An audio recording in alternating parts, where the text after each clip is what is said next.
Bienvenidos a este ciclo de charlas. Y pues el día de hoy tenemos a nuestro ponente Denzel del Rosal con el tema Estética, Naturaleza y Cognición, un apunte para la mejora del paisaje urbano. Bienvenido. Y pues para dar inicio voy a dar una breve semblanza sobre quién es Denzel. Y Denzel del Rosal es investigador de neurociencias y artista multidisciplinario. En investigación su trabajo está vinculado a la activación dinámica jerárquica de redes neuronales a larga escala a partir de la observación de paisajes urbanos y naturales. Su relación con el arte es a través de distintos tipos de medios visuales, pintura, fotografía, música, video, con temas vinculados a las ciencias, espiritualidad y naturaleza. Actualmente termina la licenciatura en Psicología en la FES Iztacala. Realiza su proyecto de tesis por investigación experimental en neurociencias en la Facultad de Psicología. Además, es coordinador de un proyecto sobre los efectos cognitivos y socioafectivos del arte y meditación en la Fundación Arte Pro. Al igual que está incorporado al programa de tutorías del CCH Azcapotzalco. Se encuentra trabajando en sus primeras publicaciones científicas. En 2020 participó en la creación de la Agenda 2030 del Colegio Nacional. Fue parte del proyecto Arte y Cerebro del Instituto de Fisiología Celular del 2019 a 2021. Formó parte de los artistas científicos de Prototipos 2022 en la Cátedra Max Aub en la UNAM. Ha impartido pláticas de divulgación científica, colaborado fundando iniciativas de huertos urbanos en la Ciudad de México. Cuenta con diplomados en infraestructura verde, SEDATU y ciudades sostenibles inteligentes. Y pues también para darles una breve sinopsis de su tema que nos propone el día de hoy, pues dice que el crecimiento de las ciudades ha sido a costa de la biodiversidad y especies nativas de las ciudades. La Ciudad de México afronta un panorama deficiente en torno a la infraestructura verde que hay en ella. Distintos estudios científicos muestran los beneficios cognitivos y emocionales, así preferencias estéticas de distintos paisajes naturales y urbanos. Las neurociencias pueden ayudar a entender la manera en cómo se generan estos beneficios en nuestros cerebros. Se abordará las regiones del cerebro que se activan cuando observamos a la naturaleza y cuando tenemos una experiencia estética en este tipo de ambientes, así como la forma en cómo enfatiza sus conexiones en ambientes naturales en comparación de lugares estresantes y complejos, para promover la restauración atencional y disminución del estrés. Finalmente, se abordará un diálogo con los participantes para conocer de qué nos sirve esta información científica, cómo modificarían la ciudad, cuál es el papel de la ciencia en la colonialidad y si la ciencia puede ser una forma de emancipación para el reordenamiento del territorio. Pues bienvenidos. Pues les cedo la palabra a Denzel para que nos siga hablando un poquito más sobre este tema. Bueno, gracias a todos por venir. Muchas personas, pero agradezco mucho la asistencia. Y pues bueno, me gustaría primero comenzar abordando acerca de la biodiversidad, ¿no? Porque creo que dentro de este panorama es súper importante primero considerar para qué la biodiversidad, cuáles son las funciones y el papel que cumple a un nivel ecosistémico, pero también en el mundo humano, ¿no? Y parece que son dos mundos separados, sin embargo hay una serie de interconexiones más profundas de lo cual pensamos que se encuentran desde nuestra cotidianidad. Y pues bueno, primero me gustaría comenzar diciendo que pues, la biodiversidad de la naturaleza en cierto estado funciona a partir de distintos aspectos ecosistémicos gracias a procesos evolutivos. Y estos procesos evolutivos van en múltiples niveles, a un nivel genético, a un nivel individual, y estos individuos conforman poblaciones de las cuales se configuran comunidades o nichos ecológicos y a su vez configuran o conforman ecosistemas, y estos procesos están sumamente interrelacionados hacia un bienestar humano. Es decir, la forma en cómo la regulación ambiental y sus procesos están siendo críticos para la conservación del agua, para la regulación del suelo, para la regulación del clima, para los estrés climáticos, incluso los ciclos de carbono y la calidad del aire, están sumamente relacionados a los procesos ecosistémicos que tenemos en la biodiversidad de la naturaleza. Sin embargo, dentro de las actividades humanas hacemos uso de muchos de los insumos que se producen dentro de los ecosistemas para vincularlos a flujos entre los cuales generamos una producción y un soporte de probabilidad material que nos permite acceder a comida, a recursos energéticos, de los cuales disponemos para hacer uso del funcionamiento de todos nuestros sistemas estructurales como sociedades. Dentro de un proceso de valores no materiales, gozamos de distintos beneficios en la naturaleza, ya sea a un nivel estético, también es a un nivel, por ejemplo, educativo o un nivel recreativo, ¿no? Y también de valores espirituales que se van heredando por distintas comunidades. Podríamos pensar en las comunidades indígenas que van preservando su cosmogonía para la conservación y el uso de suelos y de la biodiversidad en distintos espacios del país. Y ellos son prácticamente uno de los pocos bastiones que mantienen la biodiversidad actualmente en nuestro país y en muchas otras regiones del mundo. Y esto me gustaría ligarlo al contexto de la ciudad, porque es sumamente importante pensar en cómo contamos aquí en la ciudad con la biodiversidad. Es decir, la historia de nuestra ciudad ha sido a partir de una serie de sucesión de desplazamiento territorial, entre el cual destaca la disminución de las áreas verdes. Y esto no es reciente, es una problemática que viene ocurriendo desde que se va construyendo la ciudad, pero por ejemplo en 2020 la Ibero, el Centrus, que es un centro especialmente dedicado a los estudios de territorialidad y urbanidad, mencionaba que ya para el medio año de la primera parte de la pandemia había una pérdida de 18.7 kilómetros cuadrados de áreas verdes en la Ciudad de México. Esto es sumamente preocupante porque no se queda nada más en el 2021, sino que va incrementando porque el 2020 va incrementando porque para 2021, por ejemplo, reporta Forbes que en uno de los informes de Greenpeace que la Miguel Hidalgo, donde está Chapultepec, tiene un promedio de 12 metros cuadrados por habitante, pero si lo comparamos con Iztapalapa, apenas se alcanza 1 metro cuadrado por persona. Estamos hablando de que también es un problema vinculado a los procesos territoriales de clase, es decir, Miguel Hidalgo es una clase alta, mientras que Iztapalapa es una clase social baja.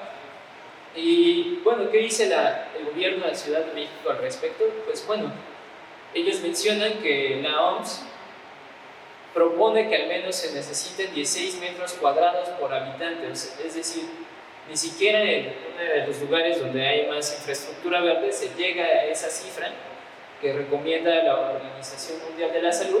Y de acuerdo a un reporte del 2017 de la Secretaría del Medio Ambiente, esto, por ejemplo, de Iztapalapa, que se muestra en este reporte de superficie por metro cuadrado por habitante de 5.4, vemos que ya en años posteriores se reporta una disminución de todo esto. Es decir, la infraestructura verde en la ciudad va en declive y eso es sumamente preocupante porque tampoco contamos con las políticas públicas que permitan reconstruir o priorizar la infraestructura verde, y si las contamos están comenzando a ocurrir, es decir, tiene 2-3 años que se están proponiendo diplomados específicamente para estructuras e infraestructura verde. Y esto está también vinculado a un problema de salud mental y a un problema de estrés. Hay varios reportes que mencionan, por ejemplo, la OTS, que es la Organización Mundial del Trabajo, que México es uno de los países que vive con mayor estrés debido al trabajo. ¿Qué pasaría si nosotros tuviésemos ciudades donde las cuestiones, por ejemplo, de regulación emocional sean permitidos a partir de disfrutar de espacios recreativos y también de los beneficios que podemos observar al estar dentro de la naturaleza? Hay un estudio de Human Frontiers del 2021 que se rastrean los estados emocionales de las personas, especialmente de estudiantes, y los comparan con los distintos grados, por ejemplo, de naturaleza que puede haber dentro del paisaje. Y por ejemplo podemos observar que aquí hay mucha naturaleza y va al extremo donde hay ambientes sumamente artificiales. Podríamos pensar que nuestras ciudades están dentro de los ambientes sumamente artificiales y aún así todavía no está totalmente urbanizado estas imágenes, ¿no? Y cuando nosotros, por ejemplo, podemos detectar cómo se sienten las personas, hay una clara preferencia que las personas que tienen tensión, ansiedad, ira, hostilidad, fatiga, confusión, depresión o incluso aspectos relacionados a los problemas de afectividad, podemos observar que hay una clara preferencia por las imágenes donde se muestra más naturaleza o apenas hay un camino, a comparación de donde no hay tanta naturaleza, ¿no? Incluso para un beneficio de aspectos o estados emocionales, vemos que hay una diferenciación y una preferencia muy clara. Y esto está totalmente ligado a la salud mental. Nuestras ciudades no están probabilizando que exista una salud mental, como se les está denominando a los problemas que tienen que ver con la afectividad o los estados emocionales. Y también tiene que ver con un proceso estético. Habíamos mencionado que la biodiversidad también proponía valores no materiales como los procesos estéticos. Y también hay una clara preferencia a que las personas, por ejemplo, disfrutan o ven como más bello imágenes donde hay naturaleza o donde hay un poco de edificios o de infraestructura, pero que sigue conservando esos hábitats naturales, ¿no? Podríamos pensar, por ejemplo, aquí en la ciudad, en Chapultepec, o algunos jardines botánicos como el de CEU, pero son contados los lugares donde podríamos pensar que existen aquí dentro de la ciudad. Bosque de Tlalpan quizá también. Por ejemplo, la ciudad es de las menos preferidas en cuanto a la estética y a la calidad, y podríamos también considerar que la mayor parte de la ciudad tiene un desarreglo. Podemos pensar en regiones como Naucalpan, en regiones como Ecatepec, los lugares en la periferia, pero por ejemplo cuando nosotros pensamos en la Condesa o en la Roma, podríamos pensar que se parece un poquito más a esto, ¿no? Por ejemplo, la calle de Ámsterdam. Podemos también considerar que tiene que ver con una cuestión de clase, pero al menos pues, los resultados que se muestran cuando tenemos variables muy específicas, que simplemente si a las personas les gusta o no ciertos paisajes, hay una clara preferencia sobre los lugares y los espacios naturales. Y bueno, ahora también me gustaría comenzar ya a abordar en qué pasa en nosotros cuando pasamos más tiempo en espacios naturales, es decir, cómo nuestro organismo reacciona al estar inmersos en estos lugares. Y hay diferentes efectos dentro del organismo, ¿no? Por ejemplo, un review de Cubo del 2015 lo que muestra pues es, dependiendo del tiempo que nosotros pasemos en la naturaleza, ya sea por ejemplo caminando, simplemente observando paisajes o tener una residencia con componentes verdes o espacios naturales, o incluso jugar en el parque o tener cierta distancia o cercanía con algún parque, esto de alguna u otra forma tiene ingredientes activos. ¿Y cuáles son esos? Pues bueno, los ingredientes activos son la diversidad ambiental que pueda haber. También hay una amortiguación del sonido, por ejemplo, ante el tráfico, el ruido de los carros o el ruido de las personas es absorbido en muchas ocasiones por los entornos naturales, pero también hay una vista que cambia, ¿no? Hay componentes o características visuales dentro de la naturaleza de los cuales nosotros estamos predisponiendo cuando nos encontramos en estos ambientes. Además hay toda una serie de aspectos relacionados a la polución del aire, a las olas de calor, hay microclimas dentro de los ambientes naturales para que haya una regulación de la temperatura en estos espacios, y también parece ser que hay una reducción de la violencia en estos lugares, es decir, cuando las personas tienden a pasar más tiempo en espacios recreativos, se suelen abandonar menos, y esto probabiliza que haya menos violencia. Dentro de un aspecto psicológico o estados fisiológicos, pues bueno, parece ser que estos ingredientes activos están repercutiendo sobre, por ejemplo, la relajación, la restauración atencional, o también sobre las funciones inmunológicas o los procesos de normalización de la glucosa, es decir, cómo nuestra sangre y nuestro metabolismo toma un mejor rumbo gracias al estar inmersos en estos ambientes. Y a un nivel conductual, por ejemplo, podemos pensar en que hay una mayor actividad física. También se ha reportado que hay una mejoría en el sueño y hay menores problemáticas sociales, hay una disminución en la obesidad. Si pensamos en el contexto mexicano, pues la mayoría de las personas en México, o al menos México destaca porque tenemos un problema vinculado a la obesidad. Y ya cuando lo pensamos en cuáles son los resultados en la salud de las personas, pues bueno, hay una disminución, por ejemplo, en los síntomas vinculados a la hiperactividad, hay una disminución vinculada a los síntomas vinculados a los desórdenes de ansiedad, así como una reducción de las probabilidades de los cánceres que se pueden padecer y de las enfermedades cardiovasculares, de la depresión, de la diabetes, e incluso de contracturas musculoesqueléticas o enfermedades respiratorias, ¿no? Habíamos hablado de la polución anteriormente en las ciudades. También hay una disminución, por ejemplo, en alergias, aspectos que están vinculados, por ejemplo, al vértigo y, como ya habíamos dicho, pues también al sobrepeso y a las migrañas. Es decir, parece ser que la naturaleza no solamente tiene efectos a un nivel cognitivo, sino dentro de todo nuestro proceso de funcionamiento corporal. Y entonces eso quiere decir que las ciudades en las cuales nosotros estamos inmersos no están planeadas para que nosotros podamos gozar de salud y ni siquiera se preocupan por promover eso. Ahora viene una pregunta sumamente importante que ya comienza a abordar poco a poco el tema de las neurociencias, y es qué pueden aportar las neurociencias para conocer estos beneficios que tienen los espacios naturales. Es decir, cuál es el papel que nosotros como neurocientíficos podemos tomar para aportar a reconocer cómo se generan estos beneficios. Y pues primero me gustaría hablar de que hay distintos niveles de interacción, y quiero poner primero un ejemplo. Este ejemplo está vinculado a que cuando nosotros estamos inmersos en cualquier ambiente, no solamente hay una región que se enciende. En este ejemplo, por ejemplo, podemos observar que hay una persona junto con sus amigos y de repente aparece una serpiente.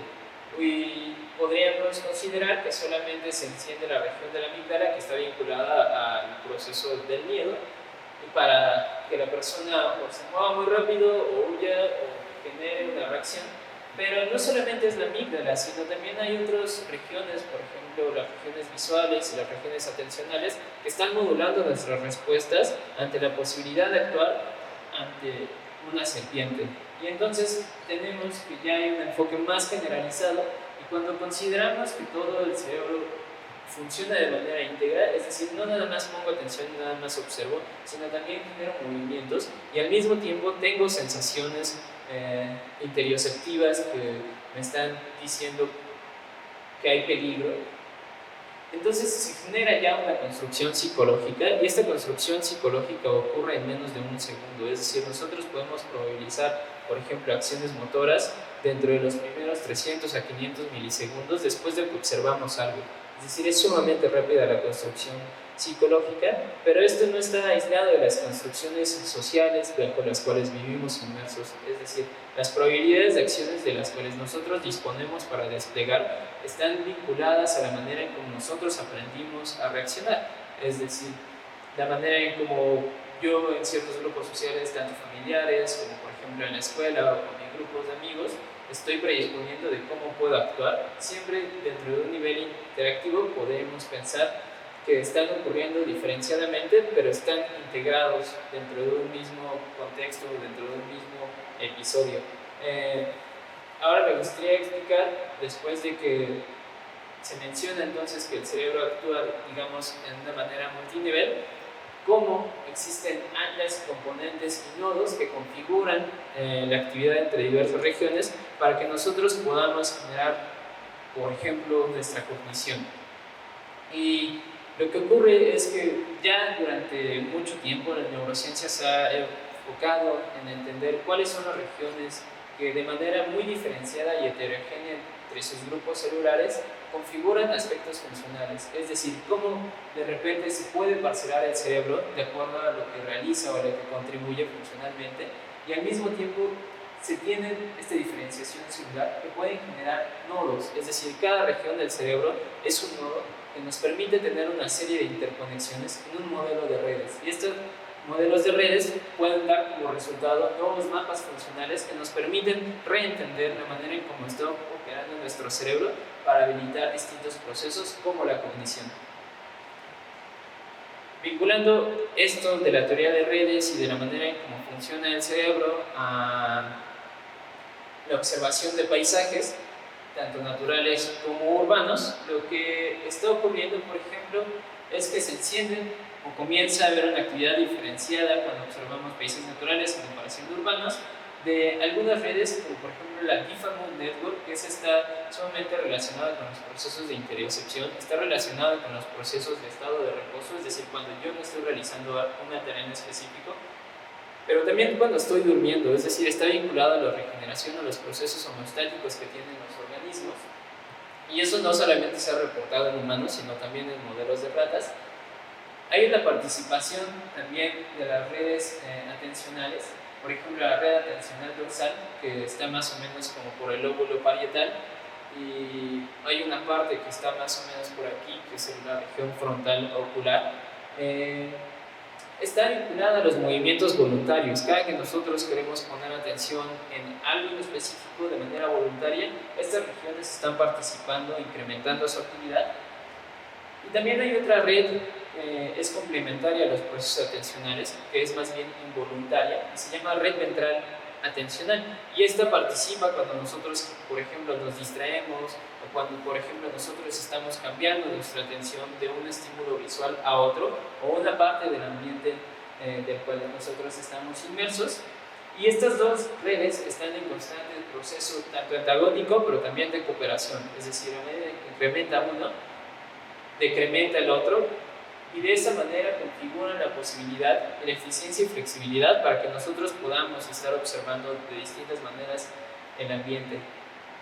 A su vez, también encontraron estas personas en este estudio que hay un incremento en las regiones somatomotoras que están totalmente vinculadas al movimiento. Y bueno, para ir complementando todo esto, mencionando ya lo de la teoría de redes, pues también me gustaría que observasen una gráfica de un estudio que es del 2009, y esto lo que nos permite observar es los movimientos oculares, las preferencias estéticas y la complejidad percibida cuando las personas ven estos dos distintos tipos de ambiente. Y parece ser que las personas siguen considerando, no importa el estudio y no importa mucho la población, por ejemplo, estas personas hacen su estudio en China, y parece ser que reportan una preferencia sobre las imágenes de naturaleza en comparación de las imágenes de los ambientes urbanos, y también alimentan los movimientos que nosotros realizamos en las ciudades a comparación de los movimientos oculares que nosotros realizamos en la naturaleza. Y eso lo voy a conectar un poquito con la diapositiva anterior, porque cuando nosotros estamos hablando de movimientos oculares y estamos hablando de atención, es que entonces si hay un mayor número de movimientos oculares, existe la probabilidad de que haya un incremento de las redes dorsales atencionales y de las redes atencionales ventrales para regular estos movimientos, y que cuando hay una mayor activación, por ejemplo, en ambientes naturales con la participación de la Diffamount Network, esos movimientos se reduzcan a comparación de los ambientes urbanos, y esto está relacionado con la fatiga atencional, es decir, a manera en que hay más objetos bajo los cuales nosotros generamos mayores probabilidades para poder comportarnos dentro del ambiente, pues nosotros estamos gastando más energía en intentar predecir todos estos objetos en comparación de los ambientes naturales. Y esto está vinculado también a la fatiga atencional. Y también sucede que las personas perciben a la naturaleza como algo menos complejo en comparación a los ambientes artificiales.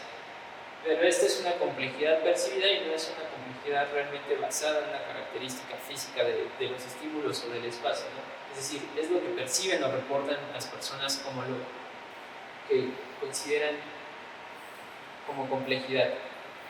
Vinculando a todas estas redes a la experiencia estética, habíamos mencionado que, por ejemplo, la red de la Diffamount Network, que está asociada a la observación de ambientes naturales, también está vinculada a paradigmas en donde nosotros les ponemos a las personas a decir si les gusta o no algo. Es decir, son experimentos muy sencillos donde las personas generan una toma de decisiones, me gusta o no me gusta. Y lo que hace este estudio de Bessel en el 2019, trabaja en el Marxland, en el Instituto de Estética Empírica. Ellos hacen el experimento en el cual muestran distintas obras de arte, muestran distintos edificios y también muestran distintos paisajes. Y les preguntan a las personas si les gusta o no les gusta simplemente. Y lo que encuentran es que cuando se reporta que a las personas les gusta mucho un paisaje, un lugar, por ejemplo, respecto a la arquitectura o una pintura, se enciende la misma red. Es decir, hay una correlación que parece ser que es la misma actividad de las mismas regiones lo que ocasiona que les guste a las personas. Y esa es la Differ Moon Network, que está compuesta por una parte de las regiones mediales prefrontales, que podemos observar aquí, ventromediales prefrontales, estas están también vinculadas a los procesos de lenguaje, como las áreas de Broca, y también a las regiones dorsomediales prefrontales, que están vinculadas a los procesos de las memorias, a las regiones del cingulado posterior, que está vinculado a los comandos motores, y por eso también tiene sentido que se hayan encendido aquí todas estas regiones somatomotoras, porque tiene conexiones directas. Y también está vinculado, por ejemplo, a las regiones inferiores del lóbulo parietal, y estas regiones temporales laterales que están muy cerca de las partes donde se codifican los procesos semánticos, es decir, aquellos con los cuales significamos lo que nosotros estamos percibiendo. Y digamos que si esto de la experiencia estética está también vinculado a los procesos de restauración, son las mismas regiones las cuales están habilitando los procesos que nos permiten a nosotros que haya una menor fatiga atencional. Es decir, la manera en cómo están configuradas nuestras ciudades, en términos de la estética, también está influyendo en las posibilidades de nuestras respuestas a nivel neuronal, en que nosotros mantengamos más estados estresores en comparación de estados de relajación, como podemos observar en todas las diapositivas que les había estado mostrando. Y esto parece ser que también se vincula a otro estudio de Bessel de años anteriores, en los cuales él muestra el grado de acuerdo entre que las personas les guste o no la naturaleza, paisajes arquitectónicos o pinturas. Hay mucha variabilidad cuando nosotros observamos las pinturas, hay más o menos variabilidad cuando nosotros observamos espacios arquitectónicos, pero hay muy poca variabilidad cuando observamos espacios naturales. Es decir, a la mayoría de las personas coincidimos con que nos gusta ver el cielo o un paisaje bonito. Es decir, no es algo que sea nada más de un grupo en específico, sino algo que puede ser común entre la mayoría de las personas. Y bueno, para ir pues prácticamente finalizando todo esto de la experiencia estética y cómo se conecta, pues la experiencia estética no es algo etéreo y no es algo que esté ocurriendo bajo un rango metafísico, sino dentro de un proceso continuo entre el cual tenemos un intercambio de información que proviene del exterior gracias a nuestra percepción, y está vinculado, por ejemplo, dependiendo de la modalidad sensorial de lo cual nosotros estemos disfrutando. Puede ser, por ejemplo, si es música, pues las regiones vinculadas a la audición, pero si por ejemplo es aspectos vinculados al arte visual, pues las regiones visuales, como es las cortezas visuales que están en el lóbulo occipital, justamente aquí atrás, como se puede observar. Y en algún momento, dentro de un rango muy corto de milisegundos, se tienen conexiones, por ejemplo, con las regiones vinculadas al pensamiento, a la construcción top-down o semántica, o que predispone ya una información pues, de un alto orden a nivel cognitivo para que nosotros podamos tomar decisiones, ¿no? También vinculado a los procesos de memoria, por ejemplo. Y esto puede ocurrir dentro de un proceso de 1 segundo, 2 segundos, cuando nosotros estamos percibiendo obras de arte, o simplemente, como hemos observado que había un acuerdo entre las mismas regiones que se encienden cuando nosotros nos gusta mucho algo, cuando nosotros estamos viendo ambientes naturales o un edificio que nos gusta mucho.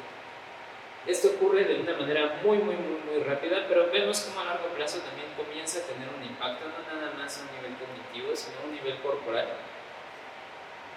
Y más bien ahora me gustaría como abrir un poquito el diálogo sobre cómo repensar la ciudad, porque para mí es importante que toda esta información que tiene una base, pues digamos, científica, no solo se quede dentro de una esfera académica, sino que también probabilice una serie de modificaciones y de cambios, ¿no? Es decir, la información científica es una cosa, pero esa información cuando se extrae en un contexto ético-político puede servir para la toma de decisiones.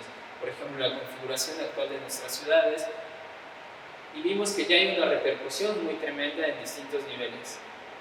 Y pues ahora me gustaría como más bien abordarlo a partir de un proceso de diálogo en las siguientes preguntas. ¿De qué nos sirve la información anterior? ¿En qué partes de la ciudad pondrían más áreas verdes? ¿Cuál es el papel de la ciencia dentro de un proceso colonial? Y ahorita voy a explicar esa pregunta, pero también puede ser la ciencia una forma de emancipación. Explico rápido la tercera pregunta. Si pensamos dentro del contexto de la exposición, se está abordando que hay un proceso de colonialidad en el cual la ciencia comenzó a modificar los conocimientos ancestrales y a ponerlos en términos eurocéntricos. Y a lo que me refiero es cuando fue la conquista, como muestra toda la exposición, se comenzaron a hacer compendios y libros que mostraban nuevas formas de entender para ellos, pero que ya eran reconocidas por los ancestros que habían vivido en estos contextos, ¿no? Sin embargo, hubo un extractivismo de esos conocimientos, podríamos pensar en la quema de libros o de muchos tratados, muchos códices que hicieron y que saquearon. Y también por eso es importante pensarlo desde ahí, pero un poquito más actualizado a nuestro contexto inmediato, en cómo hay una diferencia de clases que pudimos observar. ¿Quién está habitando las clases en donde, por ejemplo, hay más zonas verdes? Esta imagen es de Ámsterdam, en la Condesa. ¿Quién está habitando ahora esos espacios? ¿Quién sí puede costear eso y quién no puede costearlo, ¿no? Porque en Iztapalapa hay tan poquitas áreas verdes por metro cuadrado por habitante, mientras que en regiones que hay un mayor ingreso económico, al contrario, se comienza a promover el uso de espacios verdes y es donde el gobierno actualmente invierte más dinero para la conservación. Y no solo actualmente, fue algo histórico. Ahora está cambiando un poco la cosa, pero no hay mucha diferencia aún. Al menos no es algo que reduzca esta brecha de desigualdad. Y uno podría pensar, ok, ¿cómo está ligado a la colonialidad, no? Pues simplemente porque la mayoría de quienes viven ahí son europeos, son norteamericanos, y donde vive la mayoría de la población mexicana, es decir, las personas que son descendientes de la conquista colonial indígena, pues viven en Iztapalapa y en las periferias, ¿no? Porque ahí no hay tanta naturaleza. Y pues bueno, no sé, me gustaría más bien abrir el diálogo y pasarles el micrófono y ver qué piensan al respecto. No sé quién guste participar, alzar la manita.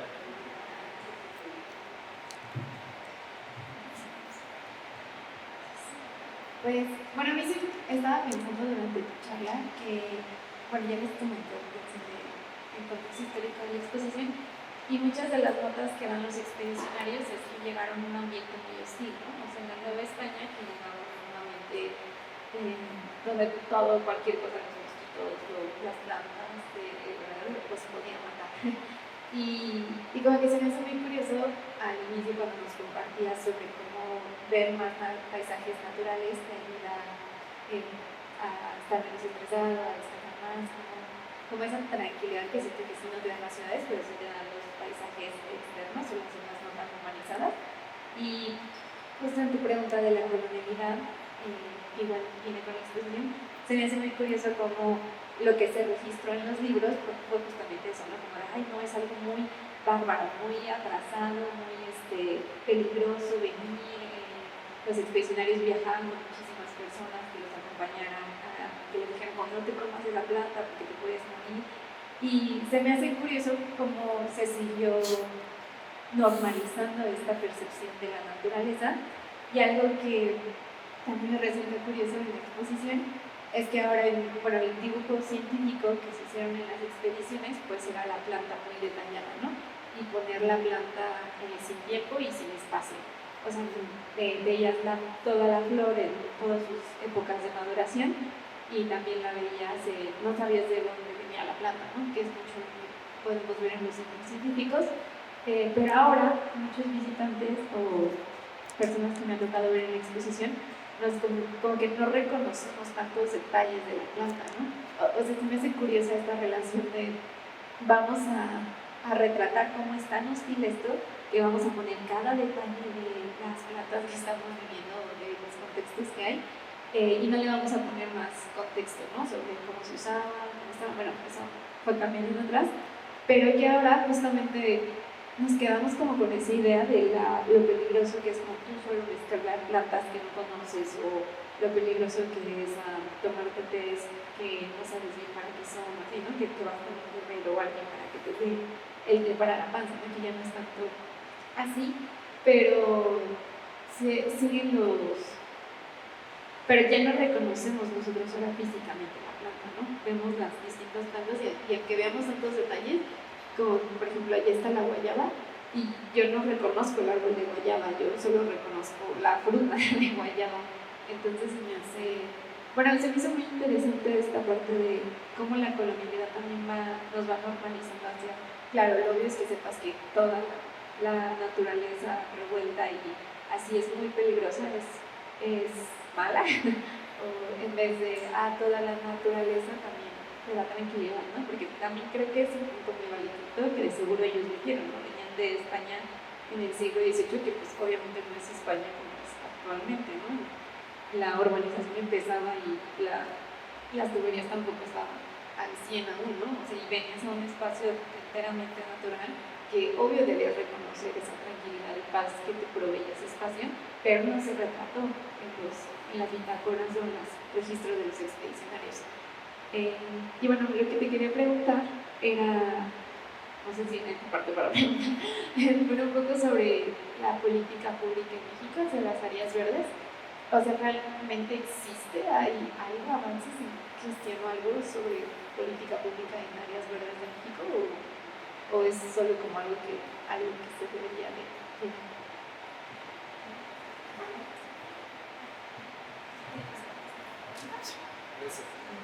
Pues a lo que yo entiendo, cuando estuve tomando el diplomado de la SEDATU en 2020, es que había comenzado una serie de modificaciones en términos de la legislación de la territorialidad. Actualmente se supone que va a haber un incremento de acuerdo al plan que hay de la Ciudad de México de aquí al 2030, pero el incremento es muy mínimo, o sea, es un incremento muy mínimo. Muchas de las problemáticas, por ejemplo, que había en Xochimilco recientemente, hace como un par de meses, que hablaban acerca del desplazamiento y de las cuestiones acuíferas, es porque ese ordenamiento o ese plan territorial vinculaba a ceder esos espacios a las inmobiliarias y expandir otros. Actualmente como que hay una parte en el sur que hay mucha agricultura y es parte de lo que entiendo que quiere quitar para volverlo suelo de conservación por sí mismo. La Ciudad de México es muy interesante. En realidad México, en términos de materia ambiental, desde los años 30, por ejemplo con Lázaro Cárdenas, comenzó una serie de políticas públicas para proteger los espacios naturales, y así fue como se consiguió el estatuto de los parques nacionales. En la actualidad muchos de los parques nacionales están deplorables o no están teniendo los recursos necesarios para su mantenimiento. Podríamos pensar que el modelo de equidad viene de esa legislación de Cárdenas en los 30 y que aún se mantiene, pero ahora hay muchos problemas ahí mismo en los ejidos, ¿no? En cuestiones de territorialidad, de capatazgo, cuestiones vinculadas a eso. El tema de infraestructura verde ya así tal cual en la ciudad, pues como entiendo que Schumann quería hacer como planes, es elegir o eligió algunas de las regiones donde había mucho deterioro para comenzar a rescatarlas, y eso sí es algo que le reconozco a su gobierno, pero creo que aún así no es suficiente. Creo que la visión que se tiene para el 2030 en torno a políticas públicas que incrementen este tipo de áreas verdes, pues aún deja mucho que desear. También en términos de formación de materia humana, aún no tenemos por lo que yo veo como la capacidad o las personas que permitan hacer estos planes, porque son muy difíciles, es decir, para que uno pueda proponer un proyecto de cambiar el medio ambiente o bueno, el espacio urbano, tienes que hacer muchos planes con arquitectos, tienes que hacer estudios hídricos, tienes que hacer estudios bioclimáticos, estudios de distintas índoles, meterte a legislación, conseguir los permisos. Entonces es una chamba que muy poca gente se quiera inventar porque no hay los recursos, es decir, no se ceden esos recursos para que las personas digan como, bueno, va, o sea, hazlo y mantente un equipo de trabajo para que esté chambeando en esos proyectos. Eso solo existe dentro de las dependencias gubernamentales, pero aún así los presupuestos son muy bajos. Y en general para el mundo los presupuestos desde pues es histórico realmente en los que se invierte en el cuidado de la naturaleza o los parques nacionales es muy mínimo a comparación de la cantidad de dinero que se hace en el mundo y la cantidad de dinero que se gasta, por ejemplo, en formar personas. Eso es un panorama, por ejemplo, que viene en el reporte de Das Lupa, que es un reporte como el 2020-2021 de UK, intentando vincular como toda esta visión del mundo, ¿no? En México, pues, está dentro de las mismas. Quizá tengamos buenas intenciones, pero no se están brindando los recursos ni formando los equipos que pueden generar esas modificaciones. Y puede que haya políticas públicas, pero esas políticas públicas no se van a cumplir solas. Necesitamos gente que trabaje desde esos espacios para realmente proponer estos cambios y entender otras formas de repensar las ciudades. No sé si contesté en la pregunta.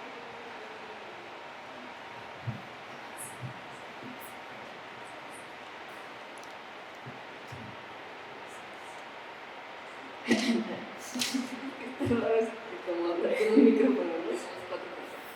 Pero ahorita me hiciste pensar en los muros verdes, como que están en el periférico y en el metrobús.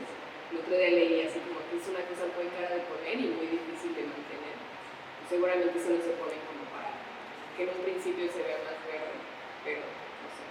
Y también pienso que está interesante esto de que si puede ser la ciencia una forma de emancipación, porque siento que en esta exposición en general de pronto podría parecer que estamos como en contra de la ciencia, ¿no? O sea, pues, y pienso, no, pues tiene muchas cosas criticables, pero pues como todo tiene cierta politicidad y cierta direccionalidad, ¿no? O sea, hay formas de hacer ciencia que pues están chidas, ¿no? Que sí reconocen los conocimientos que existen, ¿no? Y otras formas de investigación. Entonces me quedé pensando y me acordé me parece que los zapatistas tienen como una serie de como de puntos en los que hablan justo de una ciencia emancipadora y hablan como, bueno, entonces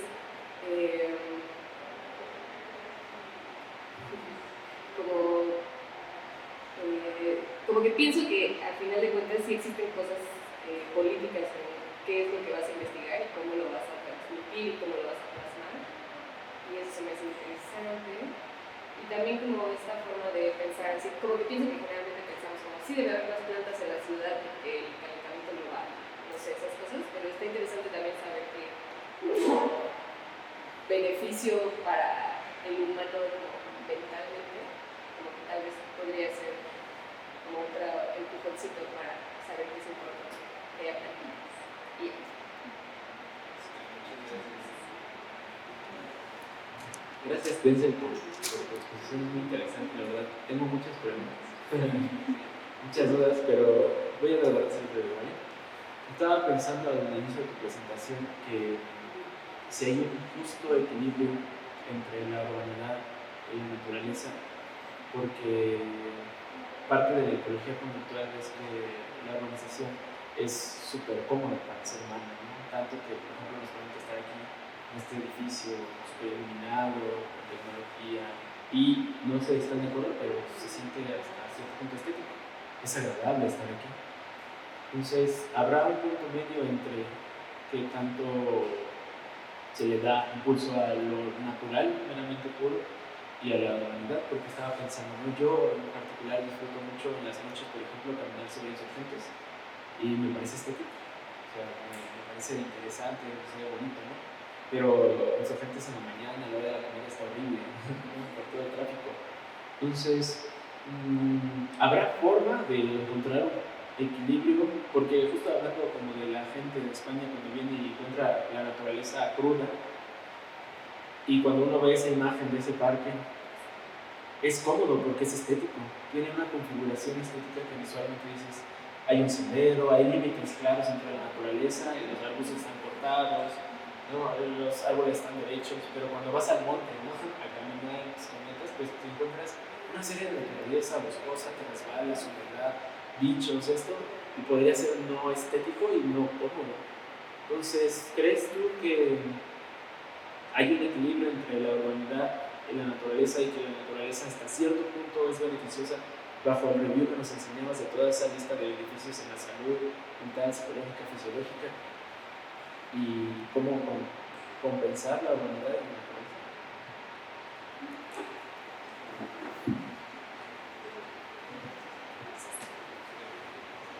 Pues gracias por tu pregunta. ¿No? Y sí, sí lo creo. O sea, retomando lo que decías de los psicología ecológica y la noción de affordance, pues las posibilidades que nos provee el medio ambiente son más en el mundo humano cuando están, digamos, como estos públicos compartidos, ¿no? Es decir, cuando nosotros tenemos como acceso a ciertos tipos de servicios y aún así en esos ambientes hay mucha naturaleza, ¿no? O sea, dentro de la idea o la noción de affordance, por la forma en cómo hemos vivido inmersos en el contexto citadino, pues es más cómodo para nosotros pues tener estos espacios como compartidos, ¿no? Estos espacios múltiples.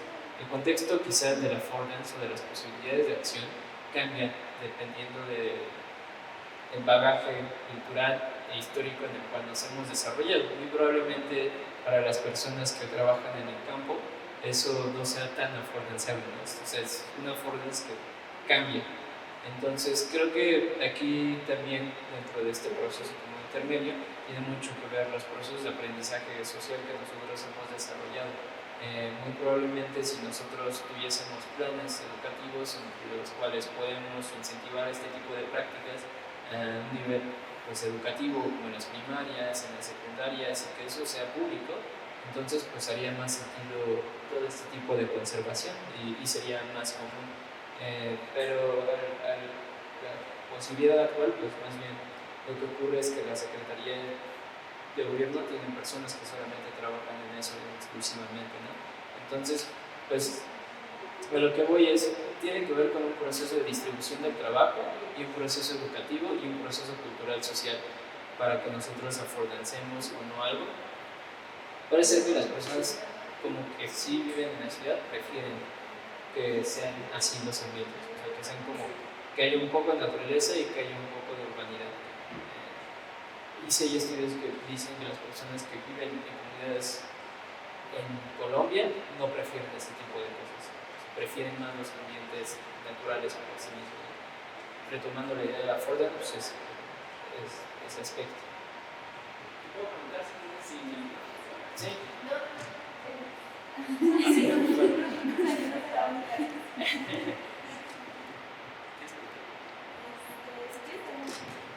La segunda pregunta, bueno, son tres preguntas y ya, ¿vale? La segunda pregunta es más clínica, por ejemplo. Nos enseñamos esa lista de los beneficios que tiene pasar tiempo en un ambiente naturalístico, por así llamarlo.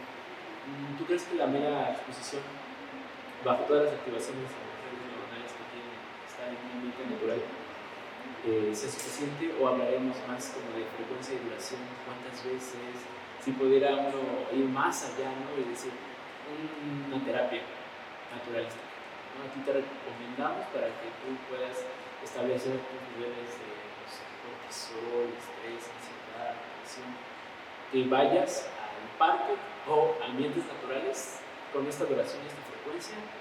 ¿Cómo lo ves tú? Porque eso va enfocado hacia, por ejemplo, esta realidad que nos muestras de que las áreas verdes son muy escasas en muchos colonias.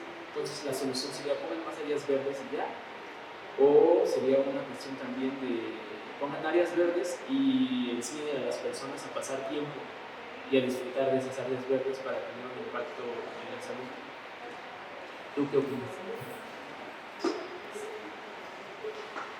Hay varios estudios, por ejemplo, voy a mencionar uno donde las personas solamente observan 40 segundos azoteas con pasto y plantitas y realizan una tarea de memoria y atención. Parece ser que simplemente por observar 40 segundos este tipo de ambientes genera una mejoría significativa en el desempeño de estas tareas. Pensando o extrapolándolo ya a una mayor duración, un ámbito clínico, hay un estudio japonés que muestra cómo hay un incremento en los linfocitos vinculados al sistema inmunológico, pasando 2 a 1 hora en la naturaleza una vez a la semana. Es decir, los beneficios son muy inmediatos. En ese sentido, pues sí uno podría pensar en estrategias de acuerdo a los resultados que ya hay, que son bastantes, sobre cómo pasar en ambientes naturales algún tiempo tiene ciertos beneficios en componentes corporales muy específicos. En el proceso de reactividad, por ejemplo, cuando nosotros ponemos paradigmas muy comunes de observar rostros y discriminar las emociones, parece ser que hay una menor reactividad en la amígdala después de caminar 1 hora en la naturaleza, y eso es algo muy reciente que hizo Baxley para comprobar eso, ¿no? Entonces, yo creo que eso, hasta 1 hora puede ser suficiente. Lo interesante sería hacer una modificación de la infraestructura tal cual, pero ¿qué requiere esa modificación? Por decir, hacia un componente interdisciplinario, ya ni siquiera multidisciplinario, sino interdisciplinario. Cada planta cumple una función ecológica específica dentro de un proceso de otras especies o los mismos microbios que hay dentro de ciertos componentes de la tierra para generar ciertos procesos, por ejemplo, de purificación del agua, etc., ¿no? En ese sentido es más complejo, porque lo que tiene que ser estético no nada más tiene que ser estético, sino ecológicamente funcional. Por eso este tipo de modificaciones toma una complejidad tremenda, porque se requiere entonces urbanistas, se requiere entonces biólogos, se requiere ecólogos, se requiere personas que sepan de salud mental para decir, como, bueno, va, esto puede cambiar. No sé, pienso en lugares donde hay muchos centros de trabajo. Si quizá esos centros de trabajo modificaran su infraestructura, si quizá las escuelas, en vez de ser tan feas como las escuelas públicas, porque son una cárcel, tuviesen más áreas naturales, pues hasta los bombillos se estresarían menos. Entonces lo pienso de esa manera, en términos de frecuencia. 1 hora sería una vez al día, un rato, o quizá a la semana 1 vez 1 hora, o sea, domingo me voy al bosquecito. O sea, yo creo que eso es suficiente. Y eso. Ya, la última. Y la última es más como evolutiva, neurobiológica. Ves que se supone que la historia, no sé si sea cierta, hay mucha. En las neurociencias también, luego hay mitos, ¿no? Pero que la red por default se descubrió cuando metían a una persona en el resonador y estaban preparando las cosas para hacer una tarea, creo que de atención o algo así. Y observaron que había activación en el sistema nervioso. Y dicen, pues, ¿qué está haciendo la persona? ¿No? Le preguntan, ¿qué estás haciendo? Nada. No estoy pensando en nada, en la nada, ¿no? Entonces eso fue muy cañón para la neurociencia, porque ahí se entendió que el sistema nervioso tiene información por sí mismo, ¿no? Como un órgano. Entonces, por default ya está teniendo actividad. Y esta actividad que uno muestra, o sea, se muestra cuando uno no hace nada, ¿no? Pero también se muestra cuando uno observa ambientes naturales. ¿Por qué crees que haya una coincidencia entre el no hacer nada, o en este estado basado en estar en el limbo, y observar ambientes naturales, ¿no? ¿Crees que tenga que ver mucho con nuestra cuestión evolutiva de nuestros orígenes, de estar en contacto directo con la naturaleza, y en esa transición del desarrollo a seres vivos más complejos, en el que nos parece, o bueno, tal vez subjetivamente no, pero inconscientemente sí, o al sistema, al cuerpo, le parece casi como propio de un ambiente natural, de nuestra naturaleza, como pues sí, aquí como que estoy en el estado seguro, o basal, o el origen? Es una pregunta interesante, porque justo, o sea, uno podría pensar que el cerebro no hace nada, o hace muy poco cuando estamos haciendo nada, o por ejemplo esta misma red se enciende cuando dormimos. Entonces creo que tiene que ver con un proceso de recuperación homeostática, que dentro de un proceso evolutivo en nivel visual.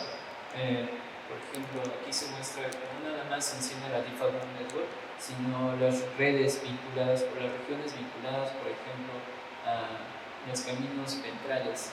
Los caminos ventrales visuales que codifican las características bajas del espacio, es decir, por ejemplo, las formas y las texturas, tienen un componente tremendo en la manera en cómo nosotros codificamos la información y tienen conexiones muy directas hacia las regiones de la Default Mode Network. Es decir, la Default Mode Network también está asociada, por ejemplo, a aspectos autobiográficos, como cuando las personas recuerdan cosas de ellas mismas o cuando recuerdan aspectos vinculados a significados muy individuales. Entonces, todo esto, como este proceso dentro de un continuum espacio-temporal, pues llega la información en las regiones visuales, se distribuye a las regiones ventrales dentro de no sé, como 40 a 200 milisegundos, pero también llegan a las regiones del giro parahipocampal, y el giro parahipocampal es parte de la Default Mode Network. Entonces, ya en los 200 milisegundos donde llega la información, ya se había distribuido todo el cerebro, y de manera que entonces se comienza a generar una comunicación con estas regiones vinculadas a procesos semánticos, por ejemplo, como las regiones ventrolaterales, las regiones, por ejemplo, vinculadas a también anterior inferior temporal, en los procesos semánticos. Entonces, quizá tiene que ver con varias cosas, o sea, con toda una cascada de fenómenos que está ocurriendo en el cerebro, es decir, tanto las características bajas visuales a nivel espacial, tanto que el giro parahipocampal está distribuyendo la información para que haya un proceso de semantización, y entonces hay un proceso donde el cerebro no está atendiendo nada más el ambiente, sino está también permitiendo ese proceso de procesamiento de la información interna vinculada a la memoria, a la semántica, al lenguaje, a la significación. Y de alguna u otra manera, esto que podemos observar en el fMRI es el resultado a largo plazo de esos disparos manteniéndose, ¿no? Es decir, de esas actividades neuronal triggerando durante mucho tiempo, y muy probablemente esto esté también asociado a ondas delta, la Default Mode Network, ¿no? Cuando pensamos en términos de ondas, pues cuando nosotros ponemos atención son ondas más altas, como alfa y teta. Delta está asociado a la homeostasis o a la meditación profunda o a un sueño o a una recuperación fisiológica. Entonces, yo hipotetizaría dentro de un aspecto evolutivo que tanto que nuestro sistema visual está más preparado para percibir esas características y es más eficiente percibiendo esas características, estas conexiones multisensoriales a las regiones parahipocampales pues permiten la distribución que llega a entablar una comunicación en ondas de baja frecuencia, y esto es lo que permite la regeneración dentro de un proceso evolutivo, ¿no? No sé si sea igual para las personas que viven inmersas en el campo, ¿no? Seguramente cambiaría porque hay fenómenos de plasticidad sináptica y fenómenos vinculados a la experiencia, pero al menos para la mayoría de la población que vive en las ciudades, pues más o menos lo que está ocurriendo. Entonces ahí ya rompimos con esa línea evolutiva quizá, de tener ambientes artificiales, pero pues yo creo que ahí todavía hay mucho que intentar entender sobre esas dinámicas bajo las cuales opera el cerebro para posibilitar esos procesos de recuperación fisiológica.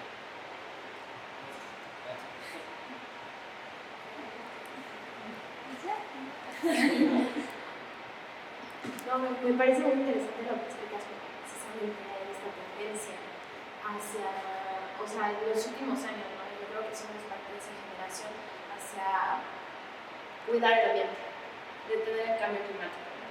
Y una de las propuestas que me parecen más interesantes es esta de la ciudad sustentable, que no nada más dice, pues vamos a plantar un montón de árboles, ¿no? Y ya, sino que es la idea de reestructurar las ciudades, como tú dices, desde un punto de vista transdisciplinario, en donde todas las profesiones y todos los engrandes de la sociedad aporten, ¿no? Para crear ciudades que se puedan y que no nada más mejore la situación climática, sino también económica, que yo creo que es sumamente importante en esto que estás proponiendo, ¿no? Porque obviamente, como tú dices, o sea, hay una desigualdad social y económica que segrega a las personas, entonces parece que les están quitando, se les está quitando el derecho a estar cerca de áreas pues más naturales, ¿no? Porque obviamente lugares como Iztapalapa, como Iztacalco están en un proceso de hacinamiento. Obviamente adquirir un lugar en este tipo de lugares pues es un poco más accesible o bastante más accesible que por ejemplo un lugar en la Roma.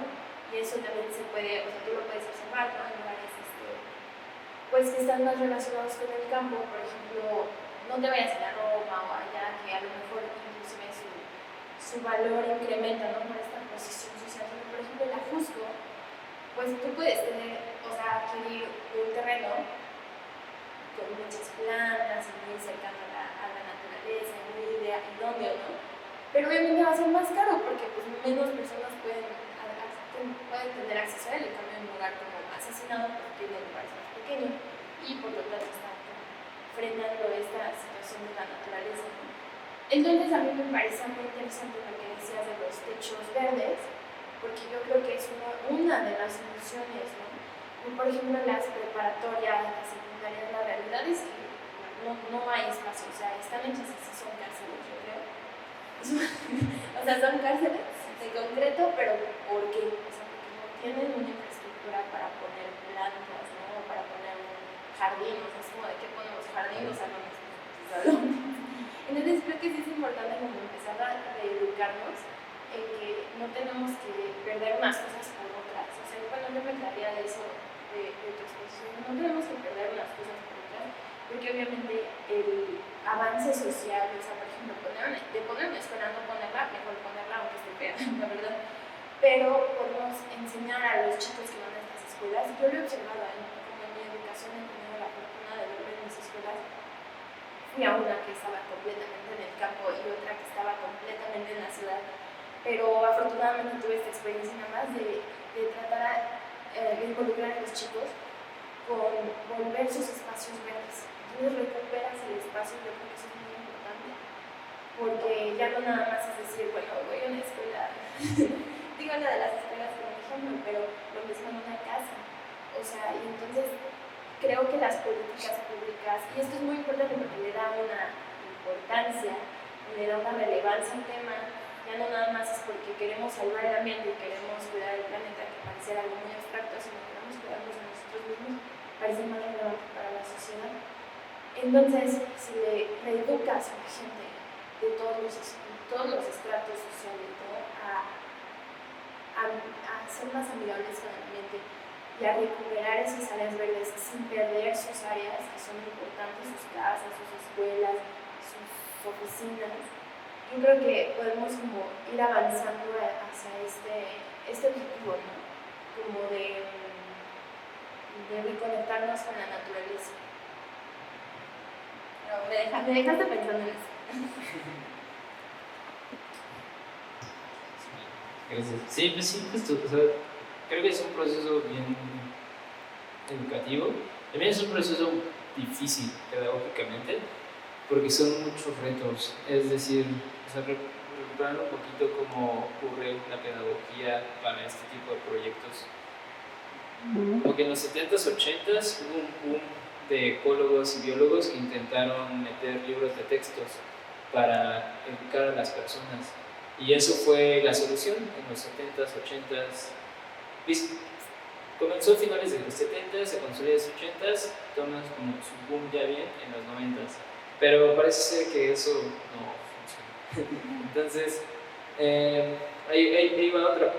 Esa propuesta pedagógica estaba rotulada bajo pues, una cuestión de infórmata. La conciencia pues no es, o sea, es lo mínimo que se necesita. Por eso es uno de los paradigmas de las conciencias, son muy tan variantes, porque no porque una persona sepa algo lo va a hacer, necesitan prácticas. Entonces podríamos pensar en en cómo generamos las prácticas, ¿no? Y en la pedagogía hay muchos enfoques, entre ellos el enfoque conductual, que fue predominante para Estados Unidos en los 40, 50, 60. Pero para México fue extraño. El enfoque es entre cognitivo, entre conductual, y eso se mantuvo en las escuelas desde los 70. Entonces, estos enfoques lamentablemente tienen limitaciones muy serias que uno tiene que reconocer, y es que van hacia lo individual.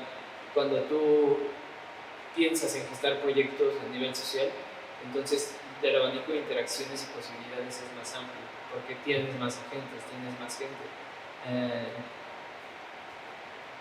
Hay nuevos enfoques como el de los sistemas complejos adaptativos que están comenzando a emerger desde hace 20 años y que ponen ya a las personas así a hacer las cosas y con recursos y todo, pero también otros enfoques de ciencia ciudadana, es decir, tanto que en las escuelas se tiene que hacer un trabajo en el cual se brinden también los espacios para que haya esas modificaciones, en tanto que haya especialistas como un grupo interdisciplinario, porque los sistemas adaptativos complejos socioecológicos suena súper rimbombante, pero es como un enfoque que está surgiendo desde hace poquito y casi nadie lo está trabajando en México. Hay gente del C3, por ejemplo, que trabaja, la COUS trabaja con un par de personas que trabajan en esos enfoques, pero son poquitos, somos muy poquitos las personas que tienen esa visión.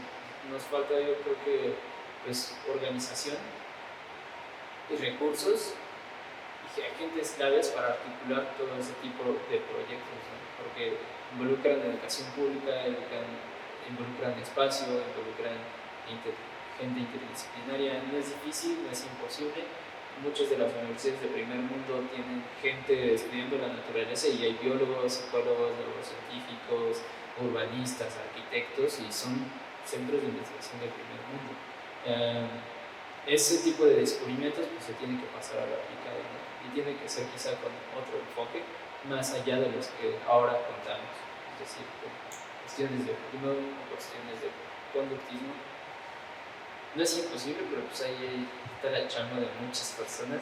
No sé si del todo mía, porque me gusta la ciencia básica, pero al menos si la ciencia básica puede aportar a explicar cosas y argumentar en una arena política por qué tienen que ocurrir estos cambios. Y como dijiste justo, no es algo como nada más abstracto del mundo, sino, o sea, ya es salvarnos a nosotros. O sea, quien está en peligro realmente no solo es la biodiversidad, porque dentro de ella estamos nosotros, también somos nosotros.